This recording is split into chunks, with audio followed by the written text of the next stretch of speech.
एक इंसान को सुबह 6 बजे उसके घर में घुस करके काटना, महादेव की सौगंध अब और बोलेंगे। उम्मा वालों के हाथों, कठमुल्लों के हाथों काट दिया उसको घर में घुस करके। जिस तरीके से चापड़ से उसको मारा गया है। और क्या कर रही है दिल्ली की सरकार और दिल्ली की पुलिस?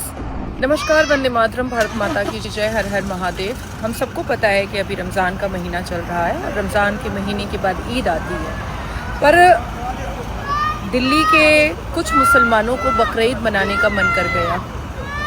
और मैं ये इसलिए कह रही हूँ क्योंकि इसकी ये घटना जब आपको पता चलेगी तो आपका दिल दहलेगा और गुस्सा भी आएगा और आना भी चाहिए। लेकिन ये जो 3-4 मुसलमान थे जिनका रमज़ान के महीने में बकरीद मनाने का मन किया है, इन्होंने बकरीद मनाया भी है और कुर्बानी भी करने की कोशिश पूरी की है। लेकिन कुर्बानी में कोई ऊँट की कुर्बानी नहीं की है उसने किसी गाय की कुर्बानी नहीं की है, खस्सी या बकरे की कुर्बानी नहीं की है।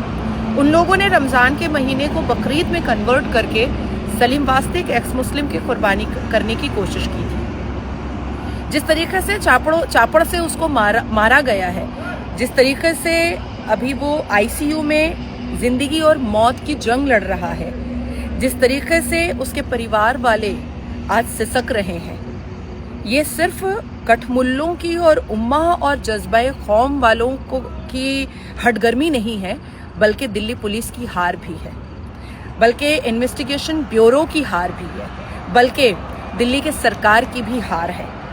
अभिव्यक्ति की आज़ादी कहा जाता है, फ्रीडम ऑफ स्पीच कहा जाता है और संविधान के दायरे और आर्टिकल बताए जाते हैं हर रोज़ टीवी चैनलों पर और देश की हर एक न्यायपालिका में कि भाई मुसलमानों के पास फ्रीडम ऑफ स्पीच है, फ्रीडम ऑफ रिलीजन है। ये कैसा फ्रीडम ऑफ रिलीजन मुसलमानों को दे दिया गया है कि वो अपने इस्लाम के जस्टिफिकेशन में एक आदमी को जाकर के मतलब जानवरों से भी बदतर काट रहे हैं। और क्या कर रही है दिल्ली की सरकार और दिल्ली की पुलिस?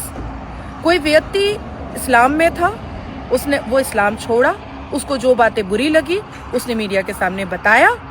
अगर आपको बुरा लगा आप केस करते, आप उसको जेल भेजते, उसका इन्वेस्टिगेशन होता। लेकिन काटना एक व्यक्ति को, एक इंसान को सुबह 6 बजे उसके घर में घुस करके काटना, ये कहाँ का न्याय है? ये कौन सा संवैधानिक देश है हमारा? ये कौन सा कानूनी देश है हमारा? दिल्ली कहने को देश की राजधानी, और देश की राजधानी में एक एक्स मुस्लिम कट गया, उम्मा वालों के हाथों, कठमुल्लों के हाथों काट दिया उसको घर में घुस करके। लेकिन इससे क्या लग रहा है उम्मा वालों को कि हम लोग डर गए, अब तो हम लोग छुप जाएंगे, घर के अंदर बैठ जाएंगे, अब तो हम जुबान नहीं खोलेंगे। तो मैं आपको बता देना चाहती हूँ कि महादेव की सौगंध अब और डिकोड करेंगे, महादेव की सौगंध अब और बोलेंगे, और वो भी बोलेंगे जो नहीं बोला था अब तक, जो छुपा लिया था वो भी बोलेंगे। हर हर महादेव।